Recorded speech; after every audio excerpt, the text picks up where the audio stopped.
Привет, дорогие друзья! То, что произошло этой ночью, я рассматриваю через призму не только огромной проблемы Зеленского, потому что фокус уходит и уходит безвозвратно, но и, конечно же, это проблема для всего мира. Для всего мира, ибо хрен знает, что оно будет дальше. Давненько у нас не разворачивались такие, знаете, полноценные, полнокровные войны, как говорится.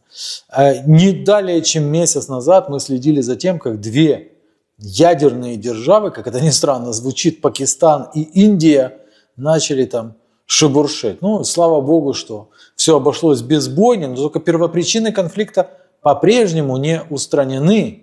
А первопричина конфликта – это спорный регион Кашмир. Что теперь произошло? Теперь фокус переключился полностью опять туда, на Ближний Восток. Ближний Восток, Иран, Израиль и остальные. Не хочу, вот недавно друг меня, близкий очень, просил, говорит, а почему вот ты не рассказываешь про другие страны, может это тоже будет интересно и все такое. Я говорю, да я бы рассказывал, но просто что сейчас-то главный фокус вот на этом, на Украине, на России, да. Как раз для друга, можно сказать, в частности, и рассказываю. Не хочу уходить в историю вплоть до динозавров, там очень просто все. В Иране в 1979 году произошла революция. И прозападный шах Пехлеви был свергнут. Очень интересный был типок, почитайте про него. Некоторые говорят, что рисуют его чисто в черном цвете. Нельзя так его рисовать, это глупость. Но поинтересуйтесь, чем его семья занималась, что с его детьми, некоторые ушли в модельный бизнес, покончили с собой. Там очень интересная история на самом деле. Но для Ирана началась другая история, может не такая интересная, потому что пришло в итоге шиитское правление, теократический режим с пожизненно назначаемым духовным лидером во главе, так называемым верховным аятоллой. Непосредственно ему подчиняется корпус стражей исламской революции. Это даже не армия, даже не какая-то национальная гвардия, это своего рода государство в государстве. Режим этот настроен крайне антиамерикански, крайне антиевропейски и ведет войну, в частности прокси-войну, с Израилем. Для этого работает и с Хезболлой, и хуситами йеменскими.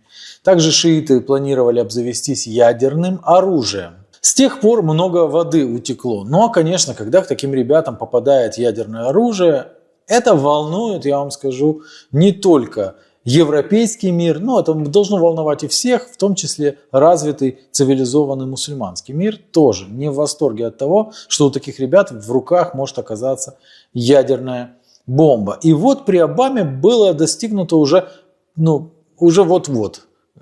Западный мир снимает санкции, большую часть санкций, а Иран отказывается от своей ядерной программы. Однако новый президент Трамп, который с самого начала демонстрировал поддержку Израилю, вышел из сделки и вновь начал давить на Иран, что привело к очередной напряженности. В частности, по приказу Трампа был убит видный командир корпуса стражей Касем Сулеймани. И все это привело к очень долгосрочным и негативным последствиям. В частности, Иран не хотел после таких движух возвращаться к сделке. Сулеймани у них стал героем посмертно, и все понятно, да?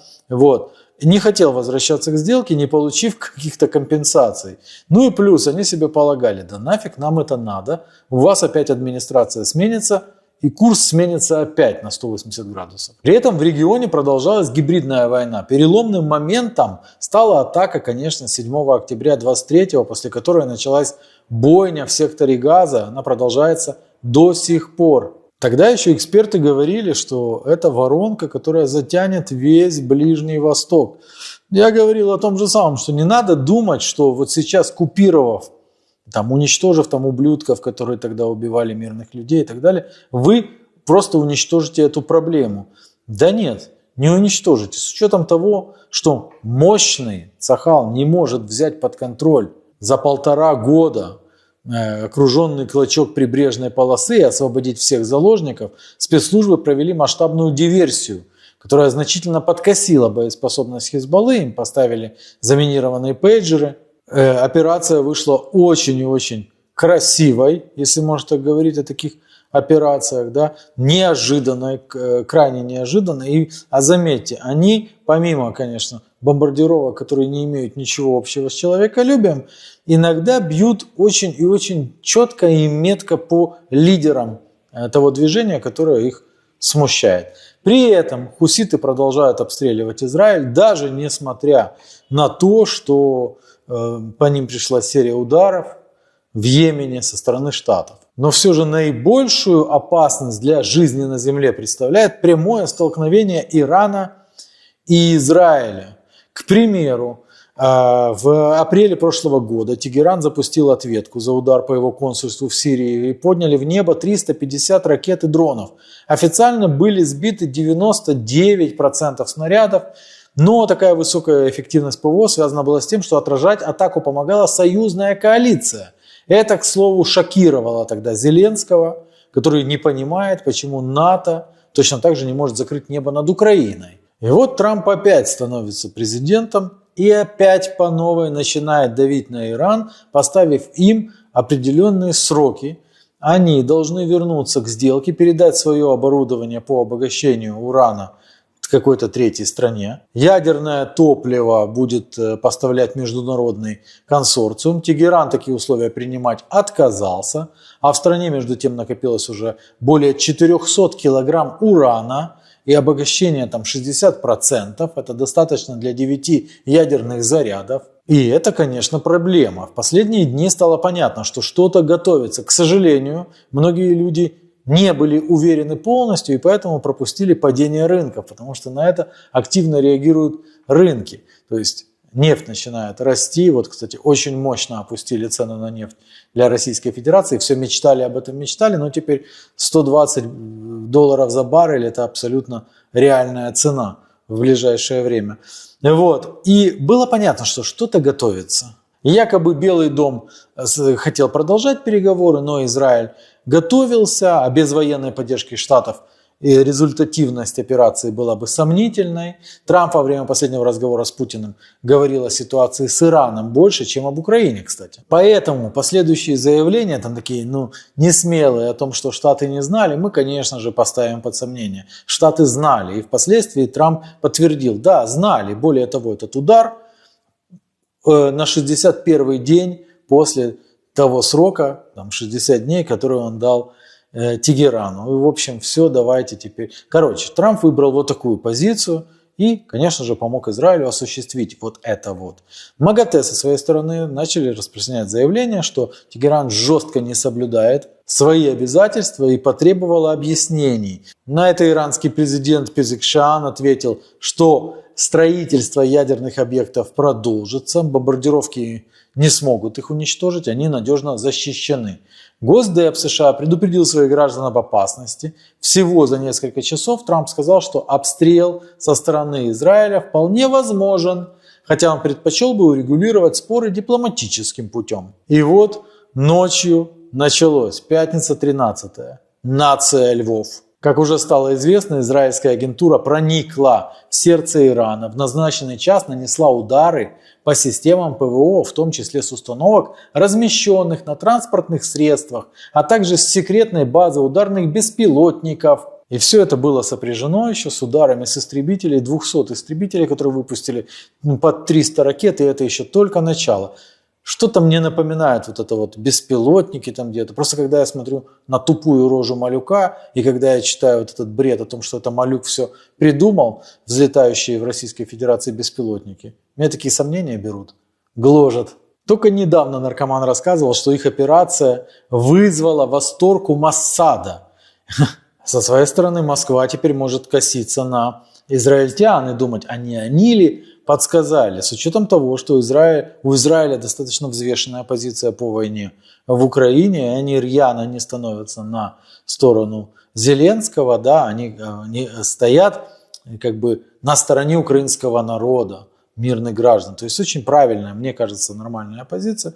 Тем не менее, вот это вот, конечно же, россиян может напрячь. Так или иначе, дроны вместе с ракетами били как по военным объектам, и ядерной инфраструктуре, так и бомбили жилые дома, где, как считает разведка, проживали высокопоставленные иранские чины. На момент подготовки этого видео уже подтвердились гибели командующего КСИР и одного из подразделений корпуса, командующего ПВО, начальника Генштаба, по меньшей мере 6 видных ученых-ядерщиков, включая Даванина, которого уже организовывали покушение в 2010 году, выведены из строя радиолокационные станции, пусковые установки ракет, горят аэродромы. Я должен заметить, что вы, наверное, видели эти фотографии, которые меня, к примеру, потрясли, потому что залетали ракеты в спальню, даже не со стороны, где окна, а со стороны стены. То есть как сработала разведка и насколько точечные удары, я не говорю, что это везде, потому что я видел, к примеру, разрушенные дома, где абсолютно мирные жители лежали мертвые. Но конкретно вот по этим целям, да, как они четко и прицельно бьют, охренеть можно. А вот с этим все понятно. С ядерными объектами не очень понятно, потому что МАГАТЭ подтверждает, что реактор в Нетензе разрушен. Однако по информации агентства, предприятия в Фордо и Исфахане не пострадали, как и Бушерская АЭС. При этом в Нетензе предварительно не зафиксировано скачка радиации. А он-то вроде бы как и должен был быть. Но я читал информацию о том, что они располагаются на такой глубине, что там один объект расположен на полкилометра под землей. 500 метров под землю, я вам скажу, а сверху не просто земля, насыпь, на бетонные укрепления. Вспомните Мариуполь, там далеко не 500 метров было, но тем не менее пробить не могли долго, да? А 500 метров под землей это очень глубоко. И если наземную, хотя с другой стороны, наземную коммуникацию сносишь, и у них, конечно же, под землей проблемы, потому что там под землей делать без наземной коммуникации? По крайней мере, частично нейтрализовав защитный купол над Ираном, Израиль выдвинул ультиматум. Если Тегеран не откажется от своей ядерной программы и встречных атак, то Цахал продолжит наносить удары, в том числе по нефтеперерабатывающим заводам. Иран, в свою очередь, выпустил там пару сотен шахедов, но ничего не получилось. Опять-таки говорю, потому что вся коалиция грудью встала на защиту. Тем не менее, не надо думать, что все вот так вот, просто. Потому что власти Израиля призвали граждан готовиться к ответкам, что придется сидеть в подвалах, и конфликт будет долгим, как минимум 2 недели. И будет не только успехи. Объявлена о мобилизации десятков тысяч резервистов. Цены на топливо, конечно же, взлетели. Премьер Нетаньяху на радостях, что он себе только что продлил пребывание в кресле, взлетел на самолете судного дня. Летающий штаб такой под прикрытием этих самых истребителей. Вообще Ирану, конечно, не позавидуешь. Год назад у них разбился в авиакатастрофе консервативный президент Раиси, в котором видели нового Аятоллу. Доказательств внешнего воздействия обнаружено не было, хотя и выглядела смерть, странно. Новый президент, кстати, я должен заметить, что в Иране есть оппозиция. Улавливаете, да, на что я намекаю? Что ни хрена в Украине оппозиции нет, а в Иране есть оппозиция. И новый президент прозападно настроен и намеревался там торговаться с Западом. Ничего он себе не выторговал, зато при его правлении уже ряд провалов, включая упомянутую диверсию в Ливане, крах правительства Асада в Сирии и так далее. А после такой атаки ответ обязательно должен последовать, чтобы не потерять лицо окончательно перед собственным населением, которое сейчас на улице выходит и требует: давайте замочим их. Но Израиль – это мощная сила, которая сам по себе представляет силу, но за ним стоит все западное сообщество, понимаешь, которое усиленно делает вид, что оно не имеет никакого отношения. Генсек Рюте заявил, что это была односторонняя акция Израиля, а НАТО должен стремиться к миру в регионе. Мы верим, что Америка не оказывала помощь, как минимум за счет передачи разведданных. Блумберг пишет, что Нетаньяху тем самым бросил вызов Трампу, потому что президент несколько часов назад говорил, что нападение не является неминуемым. Здесь двоякая история. Трамп, конечно, такими своими заявлениями мог вводить в заблуждение общего с Израилем противника, то бишь Тегеран. Поэтому после этого Трамп, или он совсем играет и приписывает себе то, к чему отношения не имел. Смотрите, мы жахнули, мы там еще хуже вам будет, и все. или он действительно потерял контроль, но я не верю в то, что он потерял контроль и что Израиль действовал самостоятельно. Ну, не верю, извините.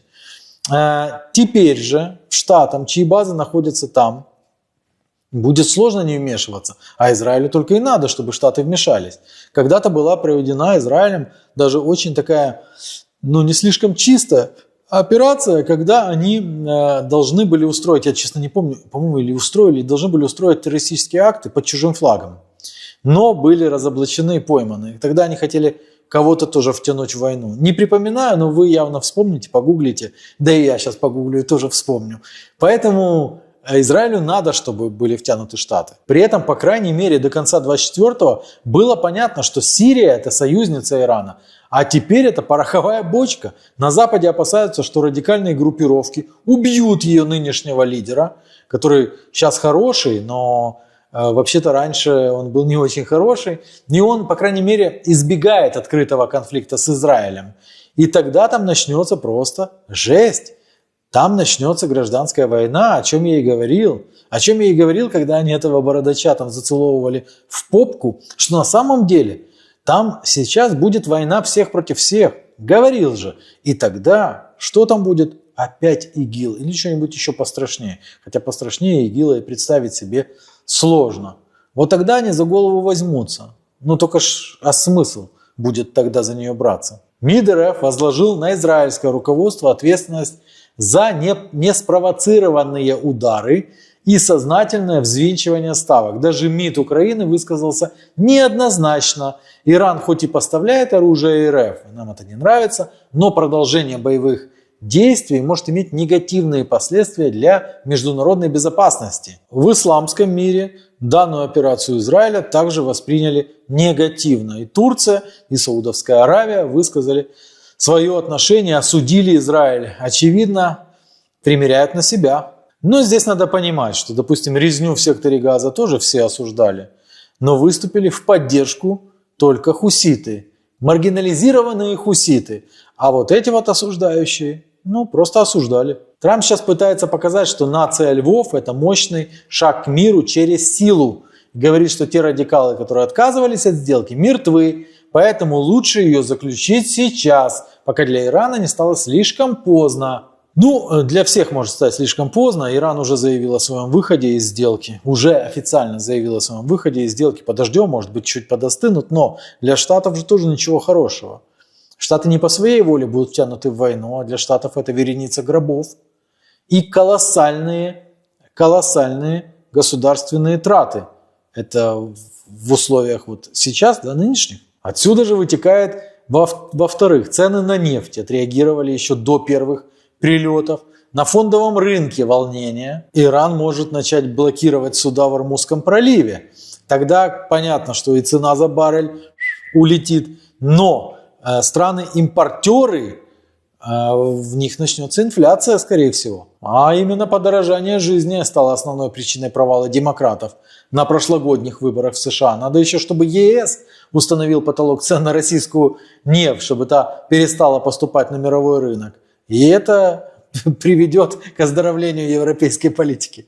Далее, вступят Штаты в войну или нет, но это в любом случае может повлиять на имидж Трампа как человека, который умеет создавать сделки. Как говорят, он даже не смог повлиять на Нетаньяху, так как же он может повлиять на Путина или главу Китая? И все это на фоне назначенных на завтра, на его день рождения, масштабных протестов по всей территории США. Впрочем, для Ирана это выглядит тоже плохо. Все эти вывешивания флагов мести и все. Это ж було вже, как говорил экс-президент Леонид Данилович Кучма. Мы это все уже видели. Вас там постигнет участь, а в итоге что?